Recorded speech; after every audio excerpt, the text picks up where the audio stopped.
อ้วันแห่งความสุขหัวข้อในมื้อนี้แมนกลับบ้านเถาะกลับบ้านเถาะใน2โครินโธบทที่7ข้อ10ทรงกล่าวว่าด้วยว่าความทุกข์ใจตามอย่างชอบพระทัยพระเจ้านั้นย่อมเฮ็ดให้กลับใจเสียใหม่ซึ่งนำไปสู่ความพ้นโดยบุคคลกินแหนงแต่ความทุกข์ใจตามอย่างโลกนั้น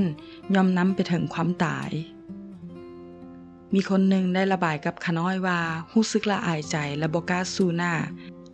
ทั้งที่ในใจก็โอยค้างอยากมานมัสการพระเจ้าเหมือนเดิม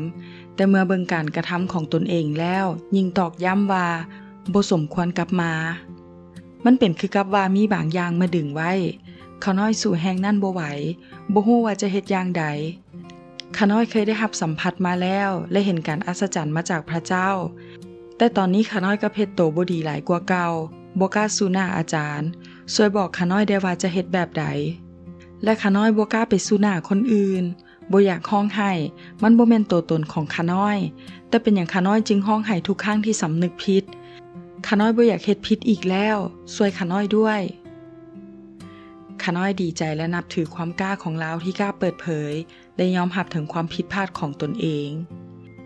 อย่าต่อว่าและประณามตนเองอีกเลยเพราะเท่ากับว่าเป็นการสาปแช่งตนเองความผิดที่ฟ้องขึ้นมาในใจก็นักพออยู่แล้วจงสารภาพบาปและระบายความในใจต่อพระเจ้าแล้วจะได้รับการอภัยโทษประตูโบสถ์ของเฮายังเปิดรับและประตูใจของพี่น้องยังเฝ้าคอยอยู่เสมอกลับมาบ้านเฮาเถาะพวกเฮากำลังคอยถ่ายอยู่เสมอเรื่องบุตรน้อยจากพระธรรมลูกาบทที่15ข้อ11ถึง24เป็นตัวอย่างให้เห็นว่า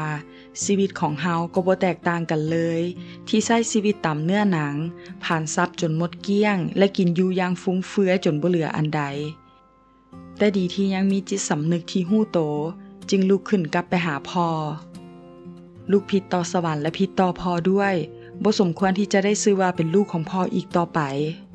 แต่พอได้สั่งพวกข้าไส้ให้ฮีบแต่งโตให้ลูกชายใหม่และขึ้นตำแหน่งให้ดังเดิมด้วยการสวมแหวนให้ที่นิ้วและจัดงานเลี้ยงให้พร้อมเพราะว่าลูกคนนี้ตายแล้วแต่ได้กลับคืนอีกเสียไปแล้วแต่ได้พบกันอีกบ้านหลังนั้นจึงมีความชื่นชมยินดีโบสถ์ของเฮาและสวรรค์ก็จะเฮ็ดเช่นนี้กับทุกคนที่สำนึกผิดและกลับเข้ามาหาพระเจ้าวันนี้ผู้ที่สำนึกผิดและกล้าลุกขึ้นกลับมาหาพระเจ้าจะได้ชีวิตใหม่